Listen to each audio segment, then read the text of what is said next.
right, welcome to another episode of the Couch Coaches podcast where we talk about everything going on in sports. And we had a final. That was probably the worst, maybe the worst playoffs ever, but definitely one of the worst finals ever. But what did come out of it is Boston is now the best team ever in the history of the NBA because now they're better than the Lakers, which is funny because we have two Lakers fans on this show right now, which is and one of them picked the Celtics to win, and one of them couldn't pick them because he wouldn't let his heart do it. And Brother James, we're going to start with you. Thoughts on the Celtics going one up on the Lakers? Happy about it?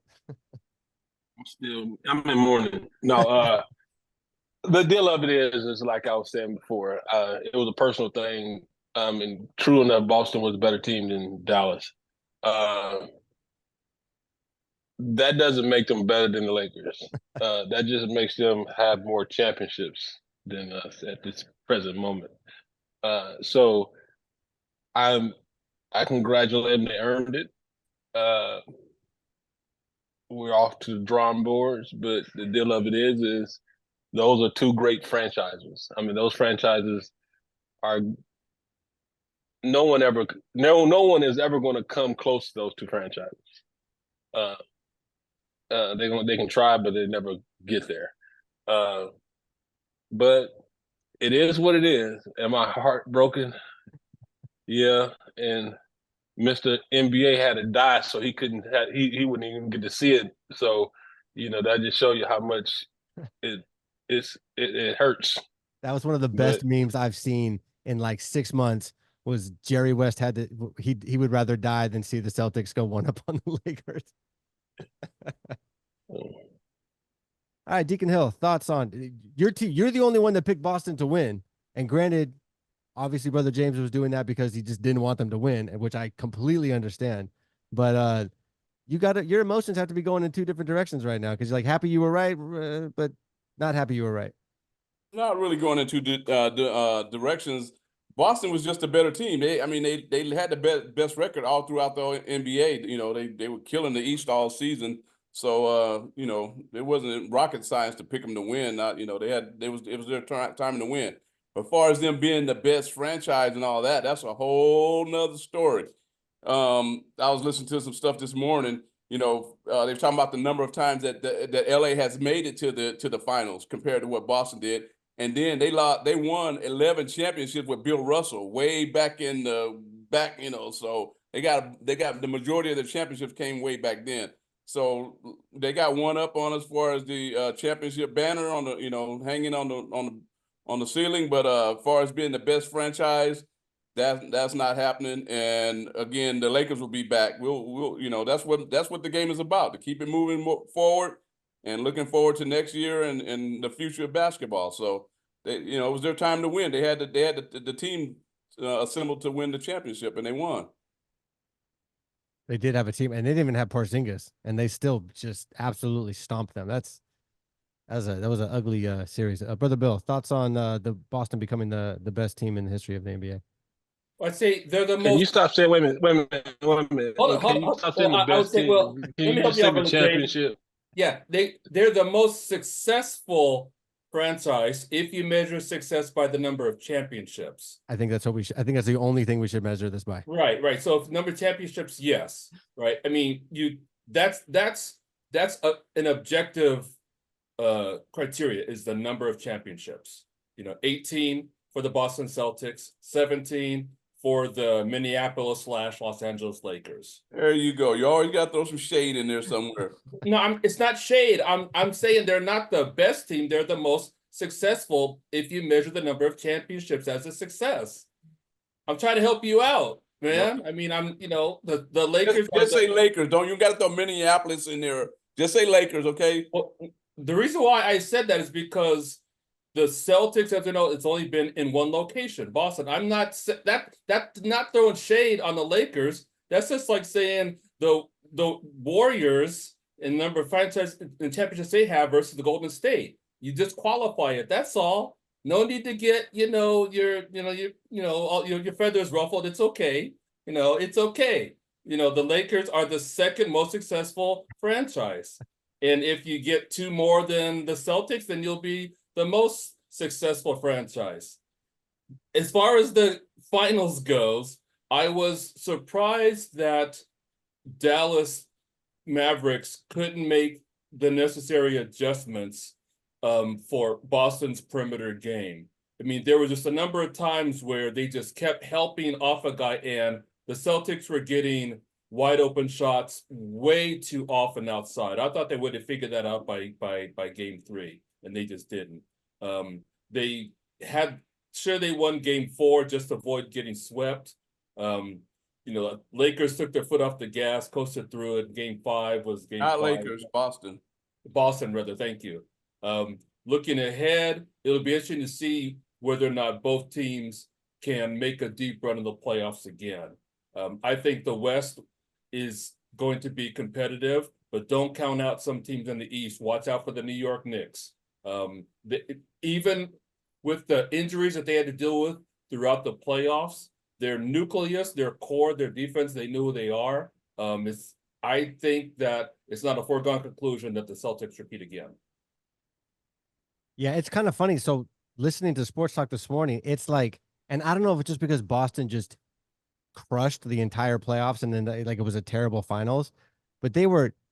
I'm turning on the radio at like 6:30 this morning, and they're already like, yeah, but are they going to do it again next year? And how is Tatum? And it's like, man, there was no like, man, it was a great team. It was, it was a great year for them in the East, and it was just right to, but can they do it again? Well, And it's like, I whoa, mean, but you think about the East is wide open That's my point. as far as talent. Right. I mean, because you take the bottom 4 teams in the West and put them in the East, they're in the top 5. for sure, for sure. Yeah, no, yeah. I mean, I think, So and I think that was part of the problem too, is people were looking. I mean, I know for me, I'm looking at Boston going, well, they're coming out of the super weak East, and weak and injured East, so it's like it was kind of hard to judge how they were going to do. I felt like these playoffs for the East and the West, it felt like the college football playoffs where you have two teams like, oh man, these two teams are so good, and then they play and one team just smashes the other team, and you're like, I thought they were two comparable teams, and then they go to the next level, and you're like, okay, man, this is going to be a good game, and one team just smashes the other team. It was weird. I expected there to be better series, and there was between the championship series and the finals, those were terrible series. On top of having 10 days off in between the terrible conference finals and the finals, it wasn't a great playoffs at all. Well, I think it was just because once you got to the finals, you expected, even when the Celtics won the first 2 at home, which doesn't mean the series is over. I mean, to win the first 2 at home, fine.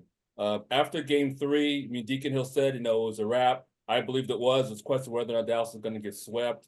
But I think if you look at the style, and Deacon Hill called it that, matchup wise, it was just a tougher matchup for Dallas with the way the Celtics played. But it was a Celtic defense, and Drew Holiday, I believe, was the difference in that series on both sides of the ball.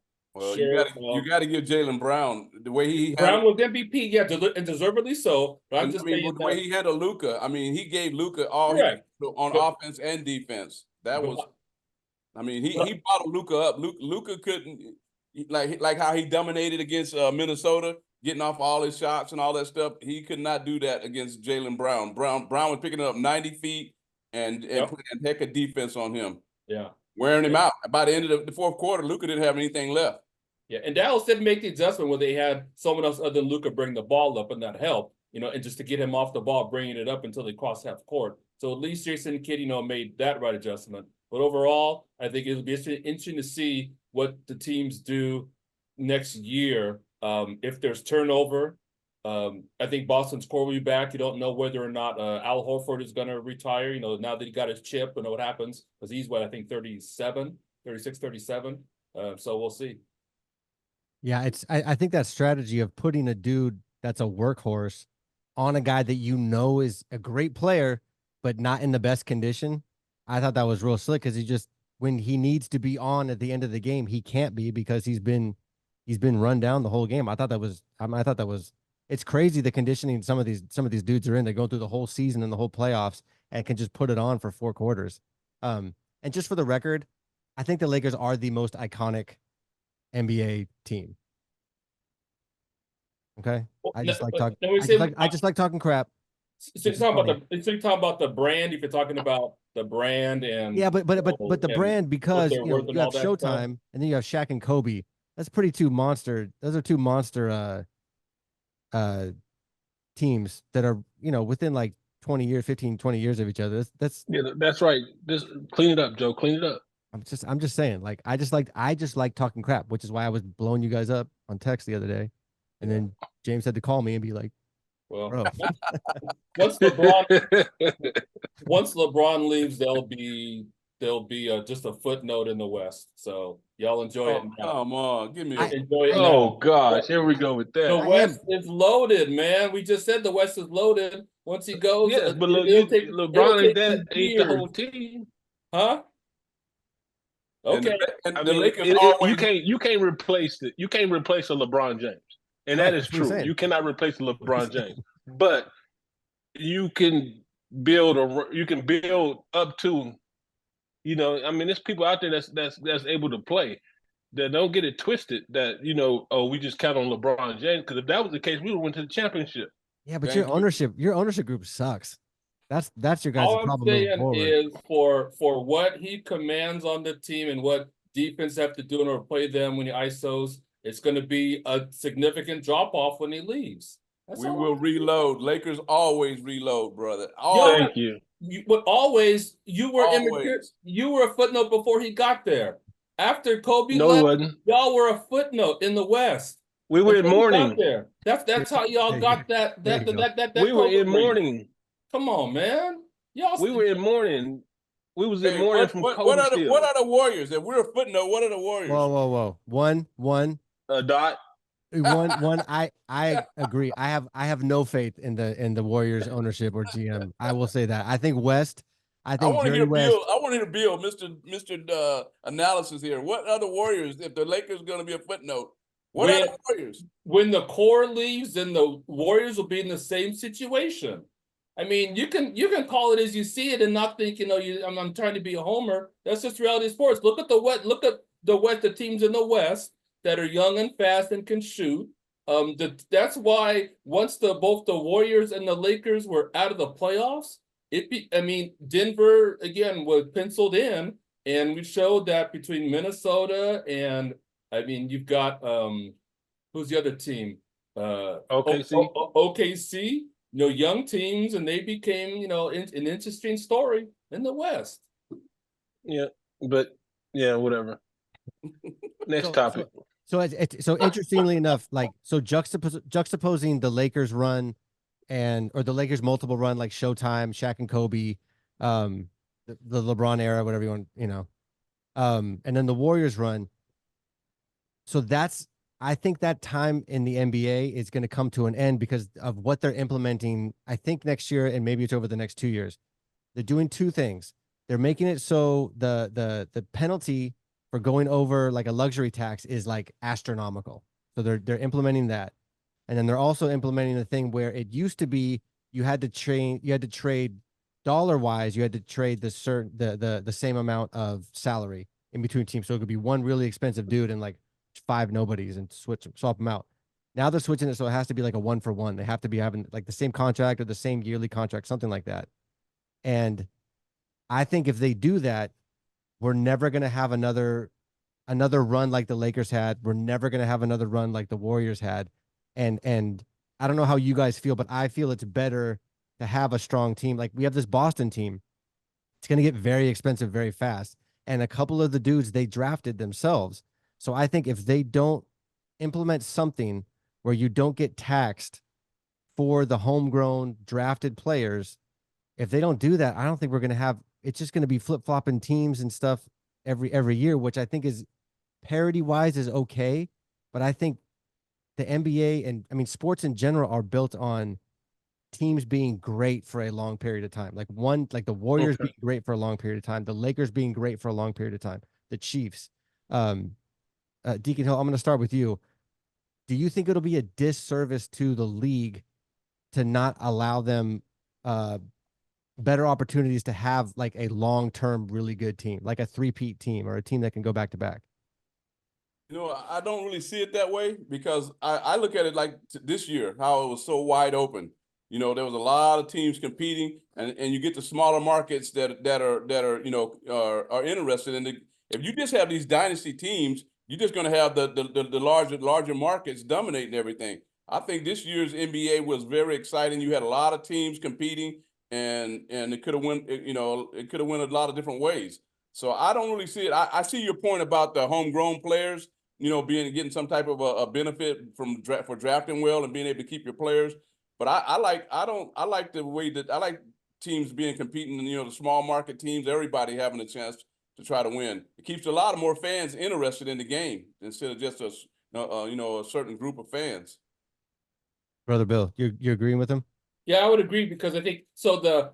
The basketball fan in me, even though I'm a Warriors fan, I'd like, even if the Warriors aren't in the finals, to see another team and the story behind it. So across the league, when you have different teams, different markets who are always in the running, not only do you keep the fan interest up, but from the brand of basketball that as a product you can sell, you can have the product sells better, right?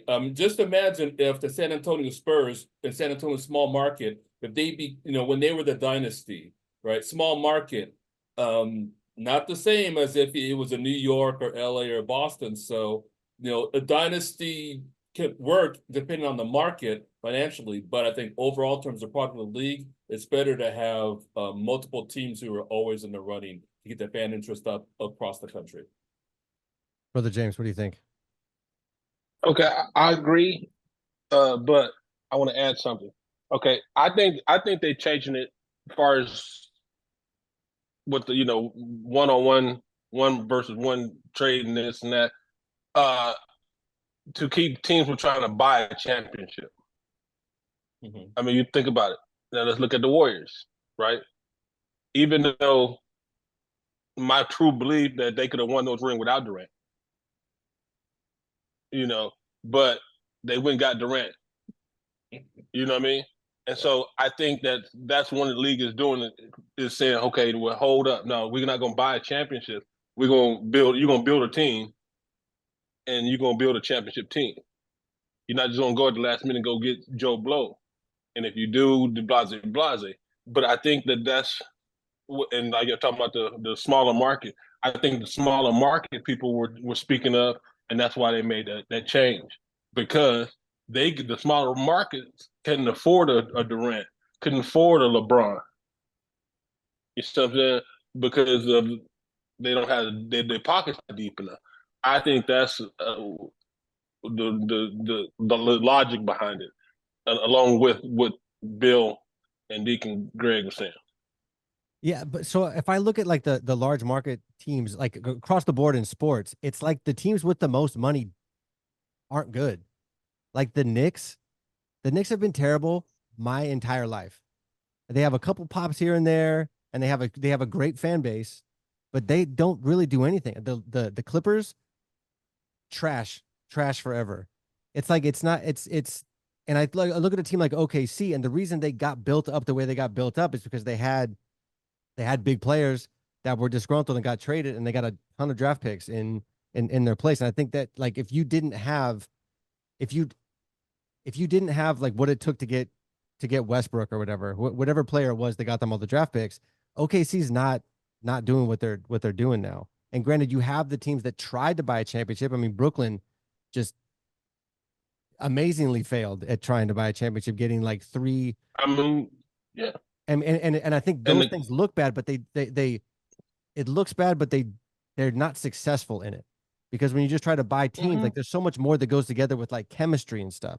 I mean, it may work every once in a while. You get something that it works, but you get like the reason Boston works so well is you have great players, but they all work well together. It's not just. I mean, even Miami when the whatever they call it, the LeBron's Miami team, like that first year they didn't gel right, and I think it takes like the team to be able to put them together. So it's people are trying to buy championships, but they're not. I mean, Miami Dolphins are trying to buy a championship, getting all these players. They're not going to go anywhere. But like I mean, you're exactly right with that. I mean, because not the Lakers, but the Clippers did that. You look at look at who the Clippers have. There's no way in God's green earth that they shouldn't have been in the championship. They had Westbrook, PG-13, uh, Leonard, Yeah. Harding. Yeah. I mean, they're stacked right now. You They're know, nothing. Yeah, but they always nothing. they never play together. And I was just gonna say the chemistry. the Lakers own LA. I don't care what the Clippers do. We still own LA. They could buy it. 100%. That's right. Yeah, of course. But and like you said, Joe, but see the teams like you said, the New York Knicks, they can survive being even the Lakers, they can survive being bad.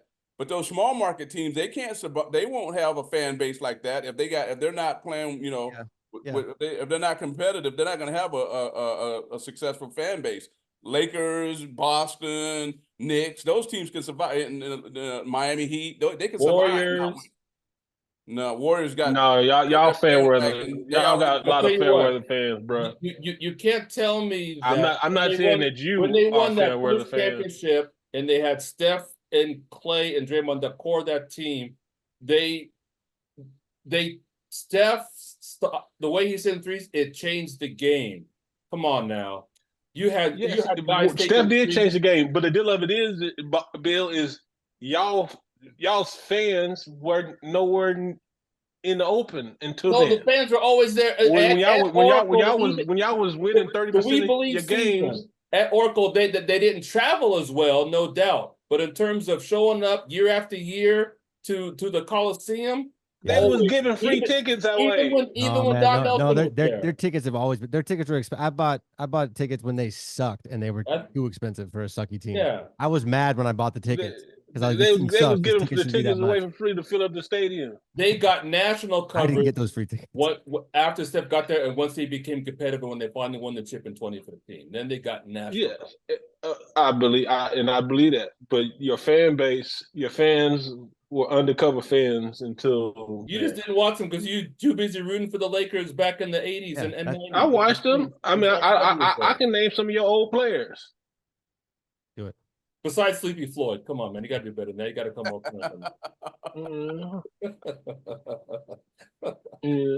Run DMC. Run TMC. That's right. It was a good time. Yeah, didn't Stackhouse play for y'all? And if they had Chris Webber, Don Nelson gone, they kept Webber, they would have had Mullins. had a run at the championship. We had a lot of had Mullins. They let Chris Webber go. I'll never forgive them for that. Yeah. Anyways. Yeah. But yes. All right. So we are at the end of the basketball season, which means we are also at the end of this show until September. I didn't want to run a whole bunch of hypotheticals for football until we get into it, because I'm already spinning about what the Niners and Ayuk, and so we're gonna leave it at that. But we will be back at the beginning of September. Thank you guys for everybody that's joined us during these the football and basketball season, and I want to thank you guys for being on every week and talking sports and talking crap and just having a good time. So we will see you guys in Willie Mays. Yeah, Willie Mays. Yep, got his wings today. 93, I believe. 93. Full life. Yep. Yeah. Sports icon. Yep. Top 3 baseball player of all time. Yeah, I would say he up can, there. Yeah. I would say, yeah. So that's why they said, hey, he's not going to be at the memorial game they were doing for the Negro League. They called it. Oh. They said he wasn't going to be there. I thought, oh man, he must not be doing well. And then you go, oh, he's really not doing well. When is that game? Is that game coming up or it passed already? I don't know. I think it's coming up. Right. Yeah. Okay. But yeah. What do we got this summer? We got Olympics.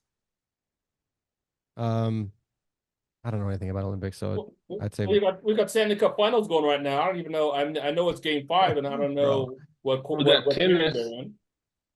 The only reason I know about it, I just know the Oilers are in it because they keep showing that one fan that flashed the crowd. That's like the only reason I know they're in it. Look, and I know they won like 8-1, and that's it. Oh, that's a lot. That's a lot in hockey. 4-3 Edmonton. Under 11 minutes left in the third period. Oh. Exciting stuff. I'm sure somebody out there enjoys it because Hey, I like watching hockey. I like when they fight. Yeah, but they don't fight enough anymore. But no, they don't. But thank you guys. We will be back. We will be back at the beginning of September for the Niners run to the Super Bowl 2024, 2025. Right here. Yeah. Okay. Getting Let's that go chip. Raiders. Getting that chip. Let's All go, right, guys. Raiders. Go to your new stadium within 10 years. You'll all be somewhere else, but we'll see. But that's Henderson just, Raiders. what do I know? Well, Yeah. What do all you right, know, Bill? Santa Clara Niners. That's right. What Nice do and close you to us. know? Nice and close to us. All right, guys. We'll see you.